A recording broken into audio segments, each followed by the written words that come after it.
I'm just saying this has to be a priority if you want to have a healthy family, and you can choose not to do it. That's your choice. But if we don't know what our food is and we don't prepare our food consistently, you are going to be sick and your kids are going to be sick. So if that's not what you want, then we need to figure out, how do we prioritize this? How do we put it into our day? How do we find more time to cook? We all have choices of what we do. And so it's just got to be one of the choices. This is something that's super important if you want to have healthy kids. Welcome to the Inspired Living with Autoimmunity podcast, the podcast for high achievers who want to stay sharp, focused, and full of energy despite their diagnosis. With your host, National Board Certified Functional Medicine Health Coach, Julie Michelson, where Julie helps you take your power back from autoimmunity. And now here's your host, Julie Michelson.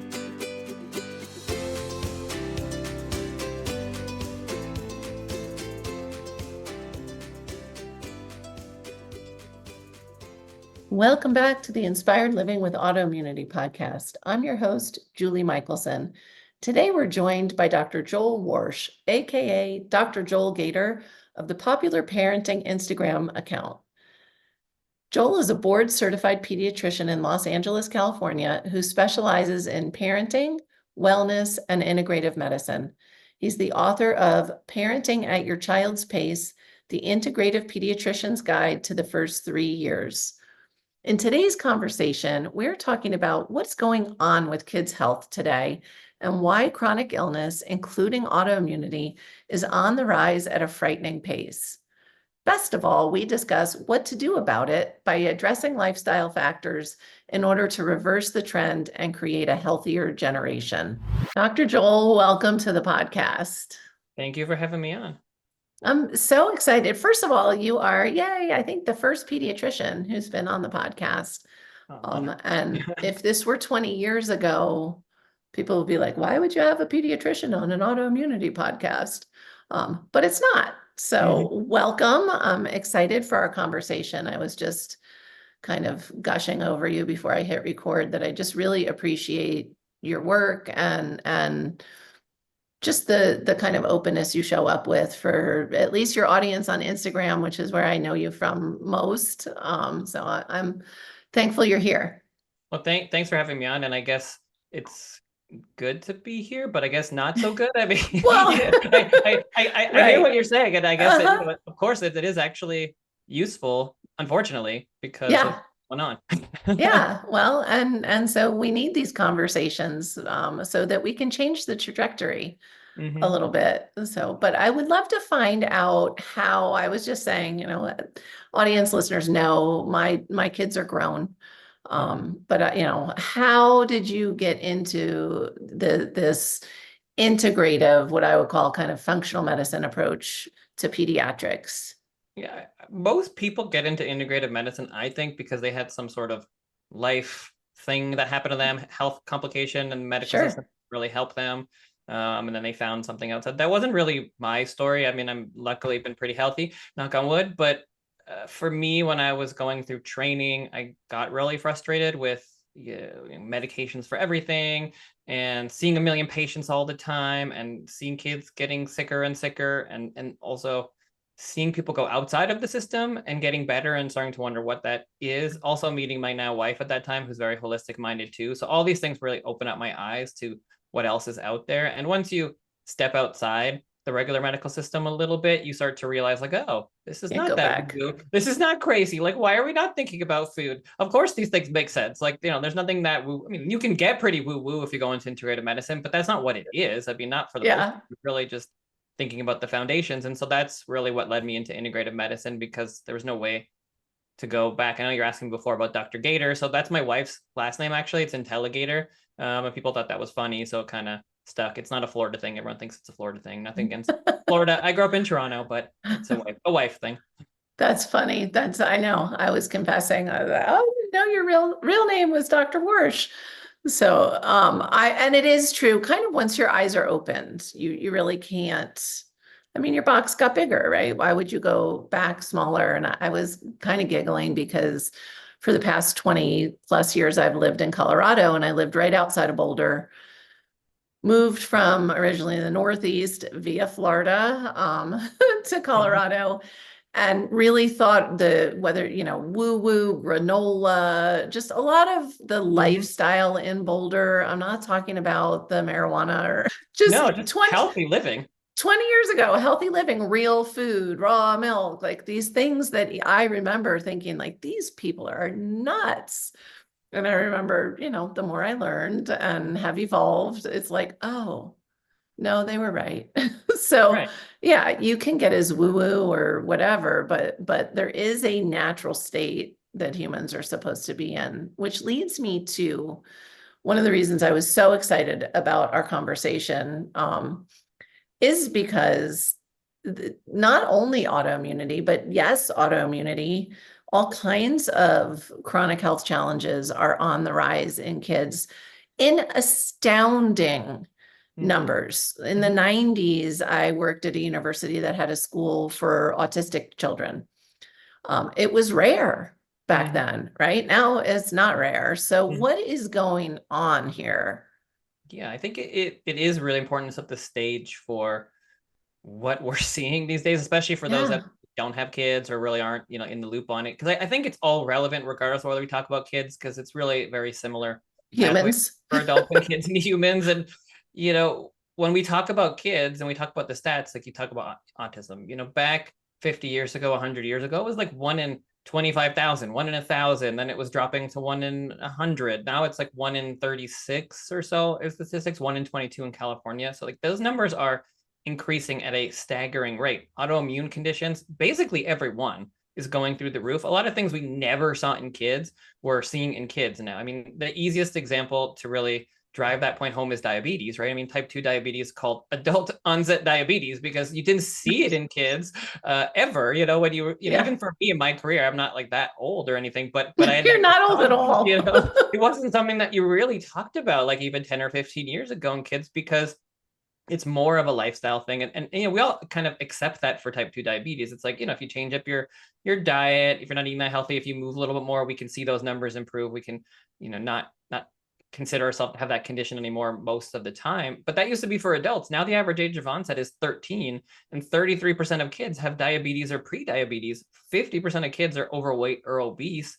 The autoimmune condition numbers, if you want to include like, just all the different things that we're seeing, but then also anxiety, mental health, depression, asthma, allergies. I mean, all of these things that were very rare. Of course, they existed before, but they were very rare. And yes, some people want to point to we're better at diagnosis. Of course, we are. We are better at diagnosis. So that's a small part of it. But you don't go from it's a really small part, 25,000 to 1 in 20 or 1 in 30 in a couple of decades. That the way we're diagnosing this hasn't changed that much in the last 20 years. I mean, it certainly has changed in the last 50 years, but that's not what's going on. That's just a small part of it. What is going on is our lifestyle is so crappy and not built in the way that we're meant to live. And so for kids especially, but adults too, we're not getting the nutrients that we need. We're being exposed to so many chemicals and toxins. At some point, our body cannot handle that. And then it falls off a cliff and it expresses itself in different ways, depending on your genetics, depending on your environment. And that might be an autoimmune condition, that might be autism, that might be a mental, whatever it is. I think it just expresses itself in different ways. Sure. And that's a lot of what we're seeing. Absolutely. I'm just, stepping back. There are some genetic conditions. There are some things which have, probably very little to do with environment, but you can still improve your environment and help your symptoms. But I think the majority of what we're seeing and the majority of this explosion is because of our environment, because our genetics haven't changed that much in the last 50, 100 years. Right. And I love that you highlight that. Even if you have genetic predispositions for things, we can modify those lifestyle factors and turn that back off, or as you said, improve symptoms so that they become like a non-event. I love that you pointed out with diabetes. That's kind of the easiest one. I hear it all the time. Well, my mom has diabetes and my grandma had and it's like, okay, are y'all eating together though? Curious. Right. And do you live together? It's not necessarily genetics, just because a family shares it. We have to expand the definition. Like, you work with and talked about a lot of autoimmune conditions. And I think we need to expand that type 1 and type 2 to almost all of these conditions, including autism, because I think there are some versions of a lot of these things that are, very much a genetic component. And then there are other versions of it that are a very small genetic component. Maybe you're a little more susceptible, but it's the lifestyle that pushes it over the edge. And Right. I think if we separate in that way, we can take our power back and we can start to call, Yes. like type 2 celiac disease, type 2 autism, like whatever it is, right? I mean, I think that there is certainly a huge lifestyle component for many people. And if you can kind of separate that out, then maybe we're going to take our power back, as opposed to being like, well, I guess it's just the way that it is. I guess I'm just sick. Right. Take this medicine. It's defeating. And as a parent, and my kids, shocker, while I was in the midst of my decline with rheumatoid arthritis and all my other diagnoses, my kids started getting diagnosed with things, right?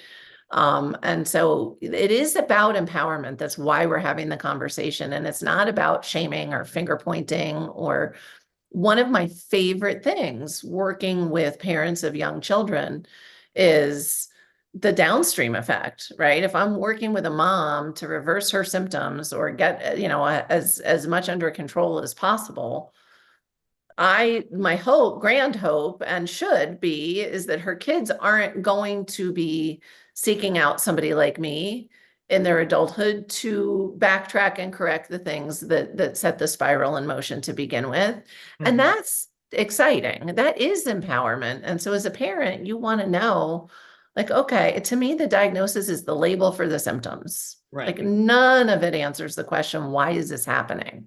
Right. And so it is empowering as a parent to be able to say, I can help my kid. Mm-hmm. And it always, it's interesting. I'm guessing you see this with parents a lot too. Oh, it's hard. Oh, my kids aren't going to eat that way. Mm-hmm. Oh, my kids don't, whatever, fill in the blank. And it's like, actually, you're the parent. Right. If that's the food on the table, like they may skip the first meal, they're going to eat. Mm-hmm.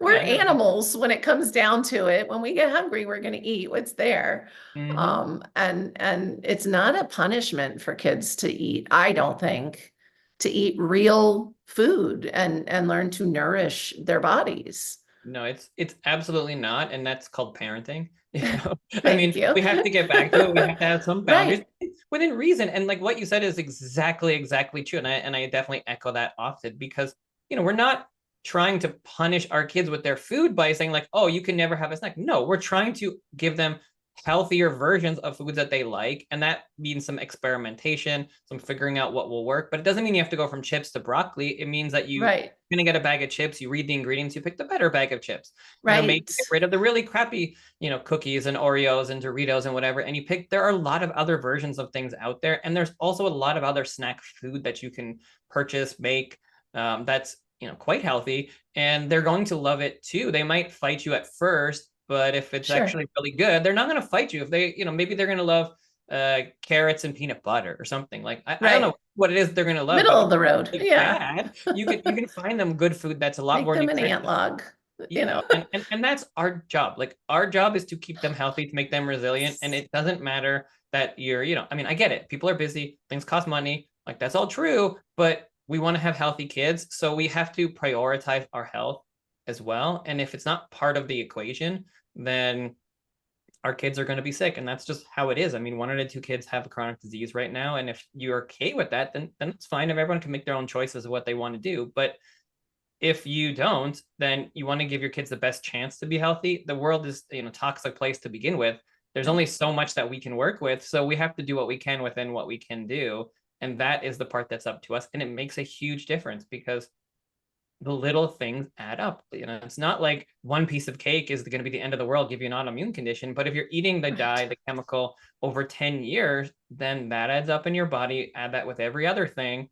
And eventually they can't handle it. But if you start to take away a few of those things, our bodies are amazing. They can handle a lot. And that's what they do.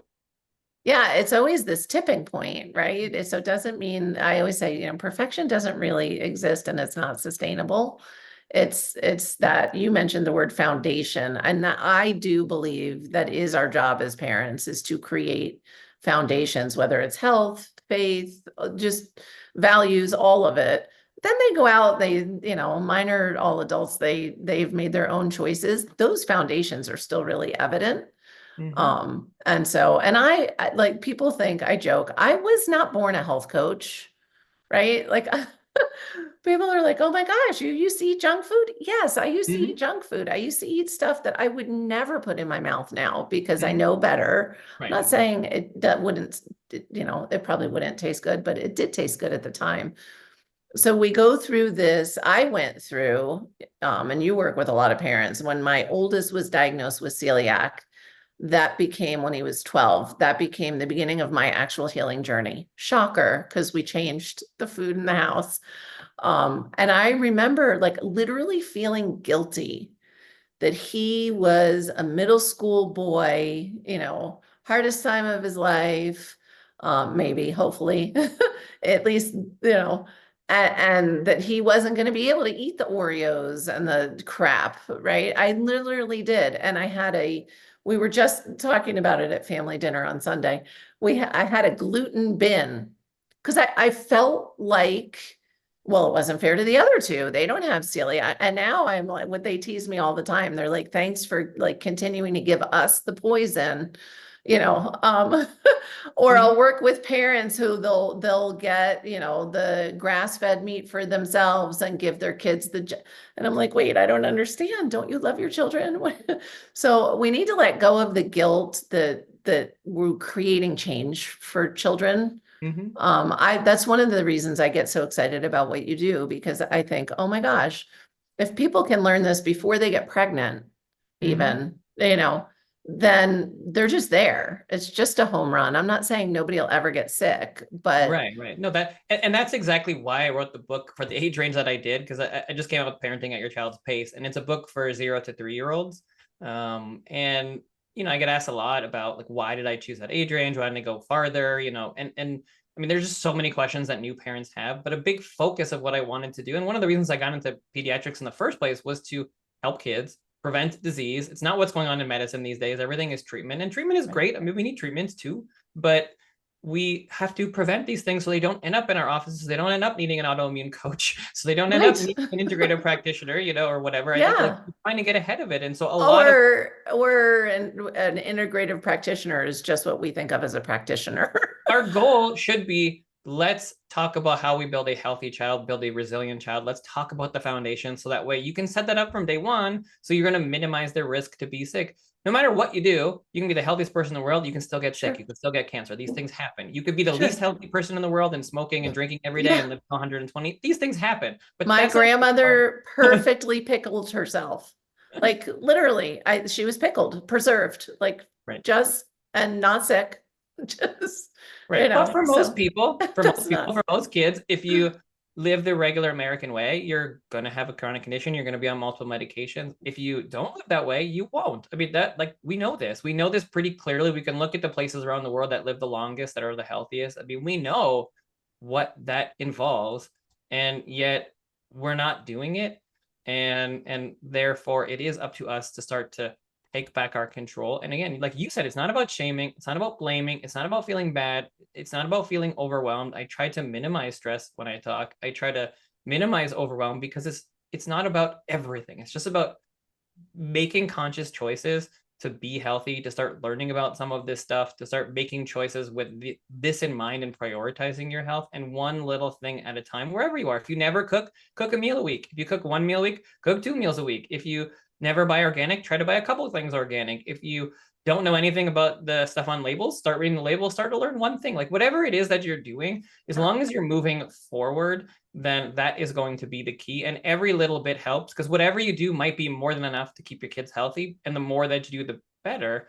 But we don't have a PhD in chemistry or biology or food science. So we don't know everything. That's fine. You don't need to, but you do know how to read a label and look at a word and see it's a real word versus a word you don't know. You can look at a label and see this is more sugar than that thing. What kind of sugar? It's like these things we can all do, and it adds up.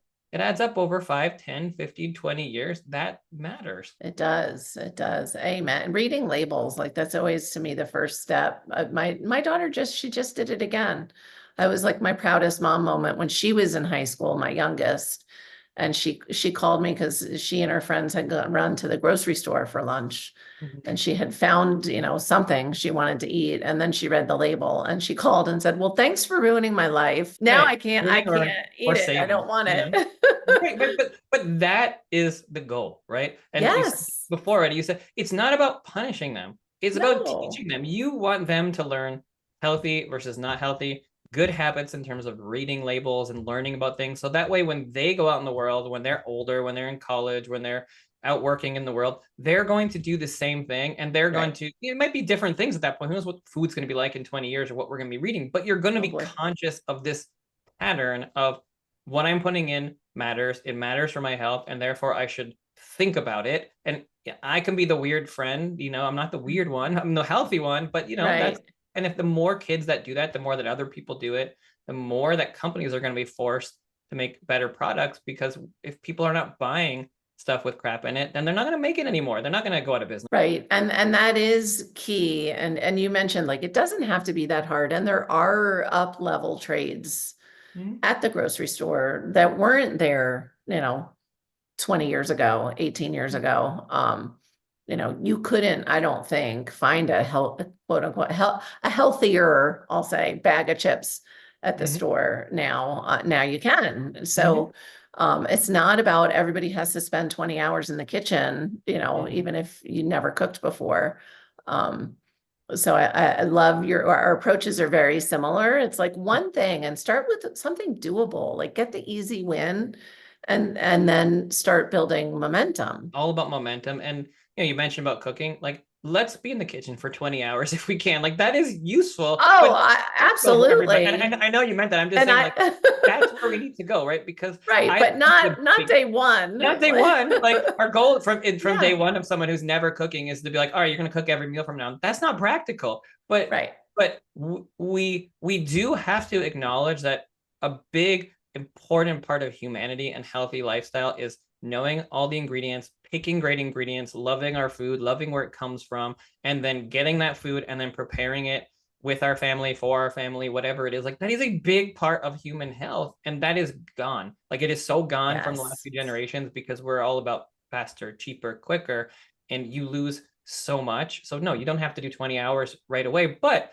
if you want to be healthy, look around the world at the blue zones, right? You can look at grandmas who are like 102 and they have bigger muscles than me because they're in the kitchen all day, just like, rolling and working. And it's like, they're not going to the gym. They're just cooking for their and living and having real food. They're walking up and down the hills. They're out in the farm. Like, that's what we always did as humans. Most people were cook the food, and now, like, nobody does that anymore.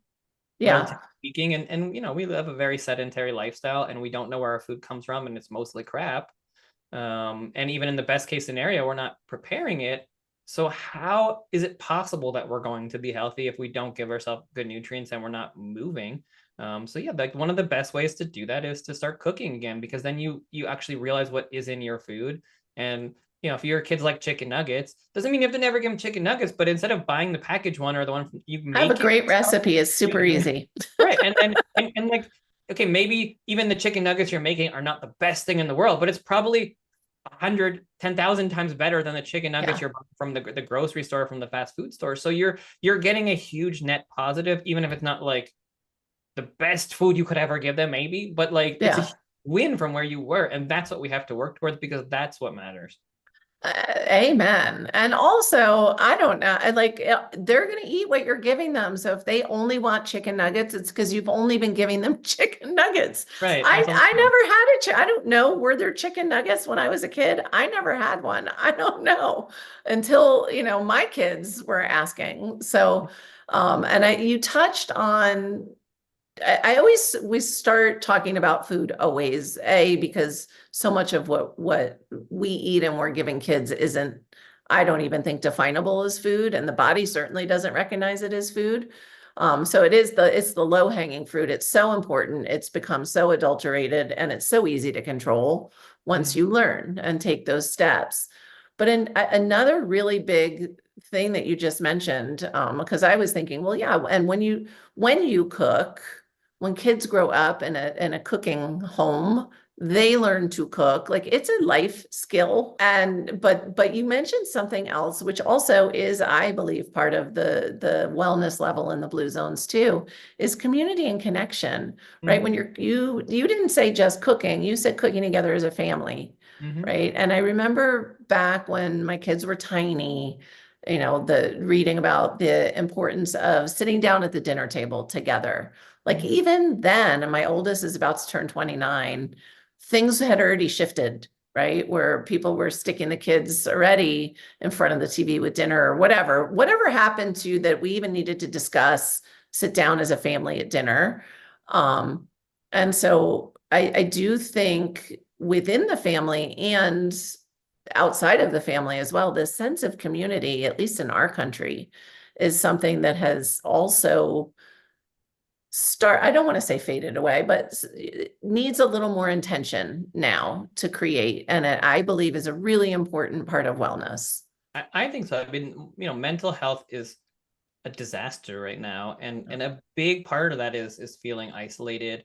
A lot of people don't have family around. They're so busy with their work. Both, partners, parents are working. I mean, there's just so many things that we're doing and we're so stressed and we're always moving. And, you look at the majority of people that seem much happier, like it's just family time. They're just having family cookouts and they're sitting down together and they're spending time and they're slowing down and they're kind of tuning out of their screens and all of these things that it's not rocket science. I mean, you want that stability for your kids.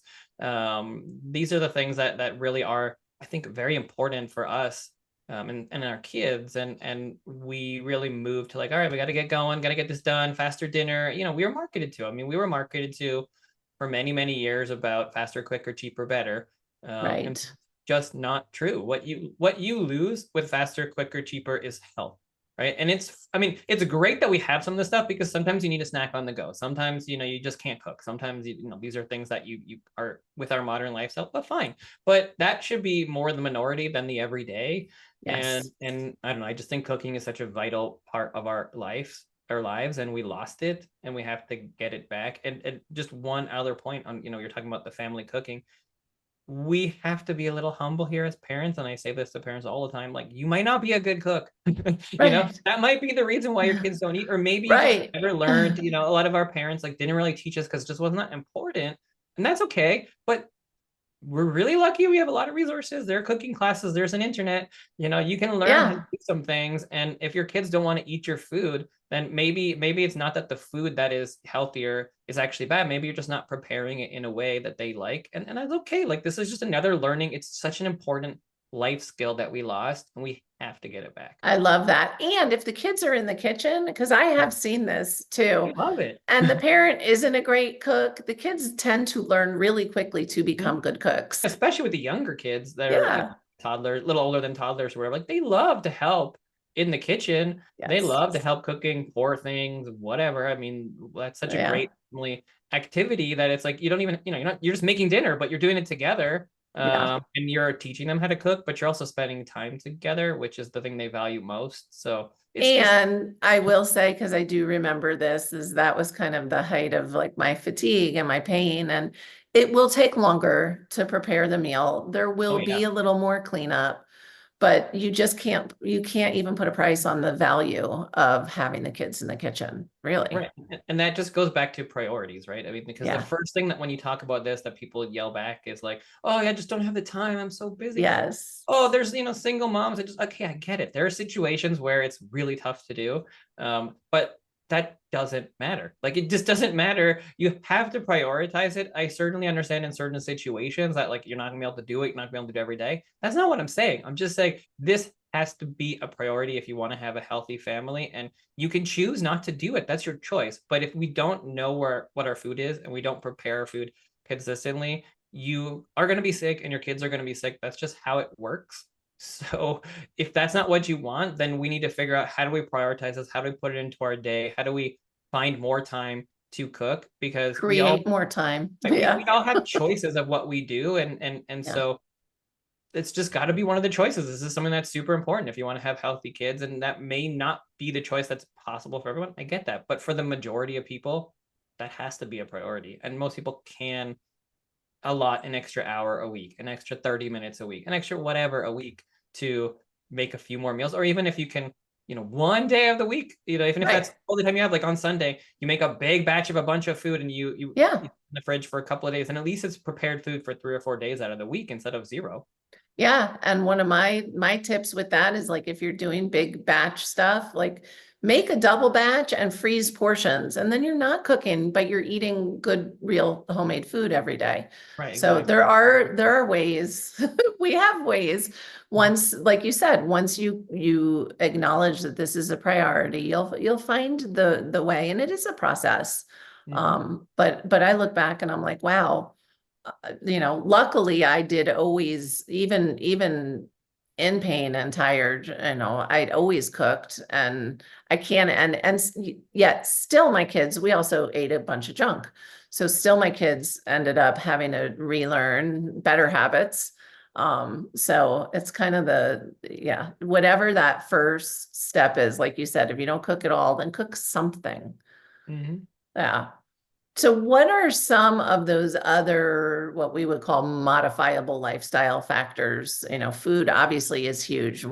Community, which there's never, it's always interesting. Like, there's not an order, a hierarchy. I mean, food we need the nutrients. So that's there. But what are other things either that you think are different now? Again, like, just contributing to this explosion of illness in children. I think, there's a bunch, but the 2 other big ones would be toxins and movement or exercise. So I'm gonna start with movement because I think it's a little easier. It's like, obviously we're just not moving. We're meant to move. Again, going back to the blue zones, like we talked about it, they just move. That's just their life. They're not going to the gym. They're just walking and cooking and farming, and we have taken that out of our life, and we have to put it back in. We have to find ways to move, because it's really easy not to. It's really easy to sit at a desk, be in front of a computer, get in a car. You don't have to move, and there are ways that you can incorporate some of that back in your life, like going on walks every day with the family. After dinner, before dinner, you can, if you're taking your kids to school, park a couple blocks away and walk. If you're going places, take the stairs instead of the elevator. They're just extra things that you can do to add in a bunch more steps in the day, because we're already, no matter what, going to be below what we probably should be doing for most people. And so it's not, it's great if you want to get your kids at a gym or get them into sports. These things are really good, of course, but they're 1 hour here or there. Like, it's the low grade movement, I think, that's really key to long-term health, because it's not something that we're like scheduling in. I think it's fine to do that, but we just have to be moving more, because that's what our bodies need consistently. So that's one big piece. And then the toxins is the other big piece. Obviously a huge topic, but to me, where I tend to focus are the big things that we have that we can change quite easily in the home, because that's where we spend so much of our time.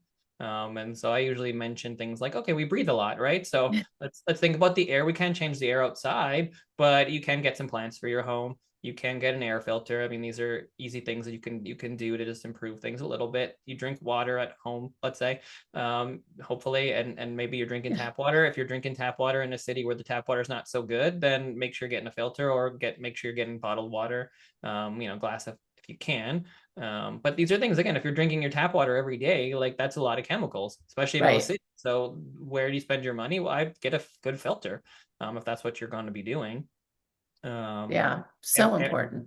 Everything that you're buying, just like with food, read the labels on everything, all the products you put on your skin and your children's skin, all the bedding that you have, all the, you're buying new furniture, whatever it is that you're getting, like, think about health, try to get the most eco-friendly, natural products that you possibly can within your budget, because all things are sprayed in chemicals, and there's all sorts of things that everything is sprayed in these days. So if you can get something with the most minimal chemicals that you can, you're decreasing those things that you're breathing in all day. Yeah. And the fun part, the exciting part, if you're like super geeky, like I am, is you can find stuff now. Again, like even 7 years ago, the home I'm in right now, I built, and, remember, like, looking specifically for, furniture that wasn't going to be off-gassing. And I drove the builders crazy, all the subs that My electrician was like, we don't put incandescent lights in anymore. And I'm like, well, you are in this house. Like, it's okay. So any choice, but I want to highlight what you said, like with obviously air, water, but even when you start with your products, like there are certain things, I like laundry detergent is the first product I have people look at because everything that you touches your laundry detergent. Mhm. So sometimes the impact, that big bang for the buck, like you can make one change and it is a really huge impact and air and water like all day long. And teaching your kids to drink water if they don't drink water Mhm. instead of juices and soda. Let's not go there.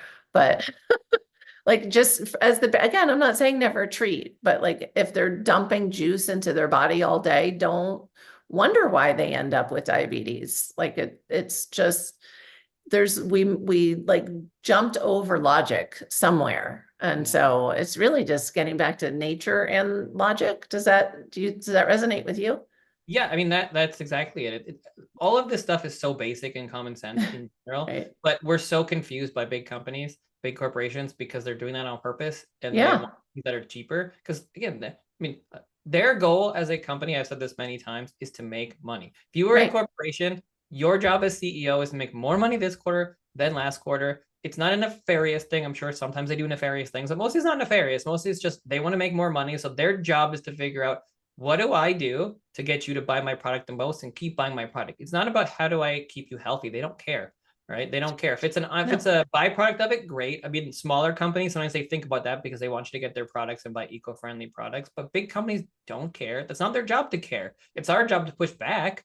We're doing a terrible job at it, and that's why we are where we are, because we're letting them kind of run things and market to us and confuse things and put in chemicals and products that we just know are not healthy for us, because it's not that complicated. If it's a real thing, if it's a real product, if it's Right. fresh, that's good for you. All these synthetics and chemicals are probably not good for you. I mean, maybe they're not all terrible for you, but they're probably not good for you. So if you just simplify and go back to basic stuff, Yeah. then like what we did forever, Right. probably going to work just fine. And we like with food, we just way overcomplicated it. We way overcomplicated. It's like you eat real food, fruits, veggies, meats that are, or fish, whatever it is that unless you're vegan, things that are real food that are living in the real way, not mass produced, and you'll be fine. Like you don't need to think about diets or all these other things. Just eat real stuff and you cook it and prepare it. That's what everybody did forever. And you don't need to know anything more. If you're buying something for your home, like what is a real product that wasn't sprayed in a bunch of crap? That's going to be better for you than something sprayed in a bunch of crap. Even if they say that it's healthy or it's not toxic, Healthy crap. No thanks. they're not going to tell you something's toxic until you see them for 10 years. So Right. most of the stuff's probably not good for you. Yeah. I love that. And again, it doesn't mean you have to live, totally on the edge and be, and I know people that do. I know people that only use candlelight as when the sun goes down. And although then we could talk about their burning candles. So I don't know. But there is this middle of the road, and I love our philosophy is the same about if you make your home your haven, if you're cooking your food and your air is clean and your water is purified and you're not bombarding with chemicals, you're being thoughtful about your choices in your home, that creates that resilience that we were talking about. We can't live in a bubble, like it obviously, and we don't want our kids to have to live in a bubble. But if we can control our exposures at home, we can take a little more of that hit out in the outside world. And that's what we're going for, is resilience. For sure. And again, you mentioned, I just echo it again. It's not about doing everything. It's not about doing everything right now. It's not about being overwhelmed. You just start from today. If you've never done it, most people probably following you have done some stuff, but like, just what can I do? What can I do next? It doesn't have to be everything. Like if your, financial means are not the best, there are lots of things you can do that are cheaper. Like you can change out your cleaners for water and vinegar or Right. baking soda. Like there are things that you can do. Like you mentioned, like, changing out your soap. You don't have to buy a more expensive soap, just a better soap. And then Right. would I actually use real soap? But it could be cheaper to just get some real soap. And That you would, don't have to make it either. I did that one time, yeah, you like can. 10 years ago. Like you can, but we Right. have this stuff now. So just find a local Yeah. producer, go to some place that they make it themselves or whatever, and just buy it. Like these are things that you can do, and you change out some of these things one thing at a time. And as you Yeah. buy new things, you just buy them with more thought this time, and Right. everything just kind of snowballs in a good direction. I love that. I do. I really do. Even I had this conversation earlier in the week with a client who made the comment about, um, her grocery bill. And I said, well, let me ask you a question. What's your restaurant bill? Because they used to eat out all the time, and so we really let's also be honest with, if you're going to be spending a little more at the grocery store, are you skipping the drive-through line? Are you getting did you drop the $7, if you want to even call it, coffee in the morning? We tend not to pay attention to that kind of spending, but we see our grocery bill. And so it does tend to balance out as you start to bring things back into the home. But like you said, it's one little thing at a time. Right. And yes, like grocery bills are going up. And if you want to eat healthy, you're going to have a higher grocery bill. I mean, there's no question Yeah. of it. And that's not Grow a little food. people push back on that. And I'm like, okay, fine. Yes, it's more expensive, but where should you spend your money? Like, where should you spend your money? That to me is the priority. If that's not your priority, so be it. But to me, within your budget, whatever that is, that's where I would prioritize a lot. And I would sacrifice some other things for healthier food. And that doesn't mean that if you're living paycheck to paycheck, you have to go to an organic farm and, have $500 grocery bills every week with the best food in the world. Like, that's not what I'm saying. It's just whatever you can prioritize, whatever you can afford. That's where I would put my focus. And then when you're working with a budget, then become a mindful, savvy consumer and figure out, okay, where can I get the best products for the cheapest? Because you can even order things from places directly. You cut out the middleman, and you don't always have as much choice because they're going to send you a box or whatever, but you're going to get a whole bunch of actually like super duper fresh food, and it'll be cheaper than if you get at the store because there is no store. So like kind of things exist if you're willing to do it. Yeah. Yeah. So I agree with the just get started, and then, bring creativity in if you need to or want to. I love there's companies now that have like the uglies. They have the veggies that aren't pretty enough to go in the store shelf, but they're organic and they're delicious. And so there's lots of options once you set your priorities, for sure.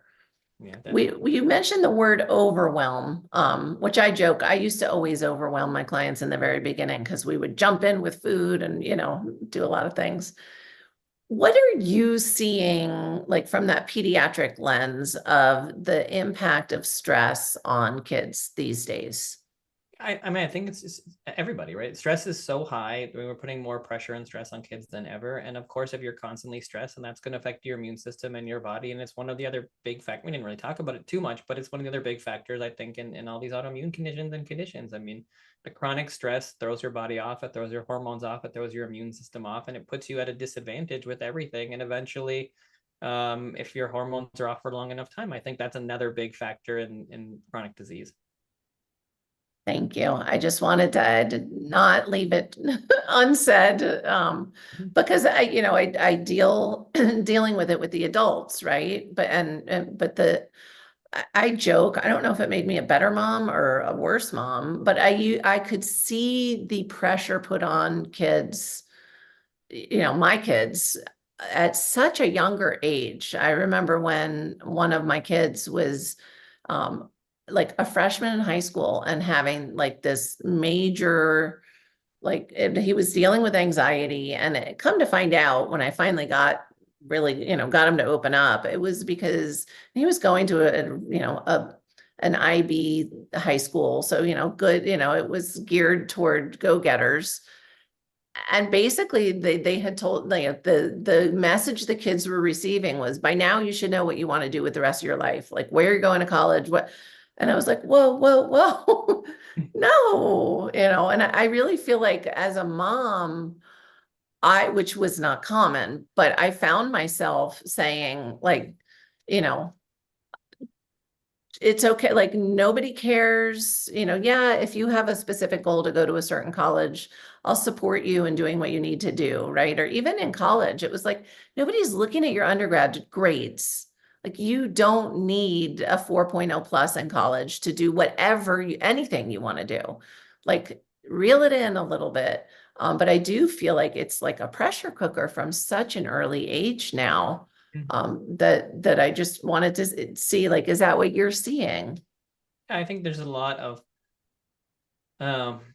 thinking way far ahead for kids. It's like, oh, I want them to get into Harvard. Isn't that considered anxiety? Oh, I want them to get into Harvard, so therefore they need to do these things. So therefore we need to get them in these programs. We need to get them in this school. Okay, well, if I get them in that school, then I have to get them in this, grade school. Oh, I want to get in that grade school. I got to get them in this kindergarten, and you're like putting pressure when they're 4 to go to Harvard. And it's like, okay, well, like what if they want to be a farmer? That's not going to be there anymore, or maybe you're not going to care. Or maybe they can want to get in and they accept, a couple % of people, regardless of how good they are. So maybe you should enjoy your life because that may not be what they want to do anyways. And, a lot of people get in because they're actually interesting and do unique things and not follow that exact path. So it doesn't mean you shouldn't strive to get into a good school or something that's what you want. No, I didn't mean it that way. I know you don't. I'm not saying I think key for parents. I think it used to be parental stress that now is put on the kids, where it used to just be, the parent quietly being up in the middle of the night saying, oh, is my kid gonna do the things? Or I think there's just so much pressure and so much competition for some of these things now. And with social media and seeing everybody and every other thing going on, that you put pressure, they put pressure, and there's just a lot of pressure on things that are so unimportant or don't end up being a problem anymore. And it's just so constant. And again, stress is good a little bit, but not in the way that we're living. And it's just such a crazy time of stress when there's no need a lot of the time to be worried about these things in the way that we are and the amount that we are. So I think we need to dial it back a little bit. Thank you for that. Amen. So we're at the point in the conversation where listeners are leaning in because they know I'm going to ask you for one step. We already prefaced anything we're talking about for kids goes for adults or vice versa, because we're all humans, right? So you can gear it to whomever you want. But one step that listeners can start to take today to improve health. I would say, again, reading labels. I think that's the biggest key. That's a really easy thing to do. And from now on, when you purchase anything, you're flipping it over, you're reading the label, you're looking at the label, and you're seeing what's in it. And once you start to at least acknowledge the stuff that's in things, you're going to be like, oh, wait, I don't want to buy that. Even if you don't know that much about it, you can look at it and be like, well, that doesn't sound like it should be in there. I can't pronounce that. Well, thank you so much. For people that are listening on the go and aren't going to check out the show notes, where is the best place to find you? So the best places to find me would be on Instagram or X at Dr. Joel Gator, or if you do have a young child or pregnant, then Parenting at Your Child's Pace is the book, and you can go to wherever books are sold, or parentingatyourchildspace.com. Awesome. And I actually think we should all read it anyway, even if our kids are older. It's just good information and advice. So thank you. Dr. Joel Gator, Dr. Joel Warsh, however we find you, thank you so much for giving us amazing gold today. Thank you. For everyone listening, remember you can get those transcripts and show notes by visiting inspiredliving.show. I hope you had a great time and enjoyed this episode as much as I did. I'll see you next week. Thank you for listening to Julie Michelson's Inspired Living with Autoimmunity. Did you enjoy this episode? Please like, share, and subscribe wherever you listen to podcasts. If you'd like to get a transcript of this and every other episode, just head on over to inspiredliving.show or click on the link in this episode's description. There, you can also find everything we discussed in this episode, including links and information about our guest. You can even send in your questions to be answered by Julie in a future episode. That's inspiredliving.show. Until next time, this is Julie Michelson's Inspired Living with Autoimmunity podcast, helping you take your power back.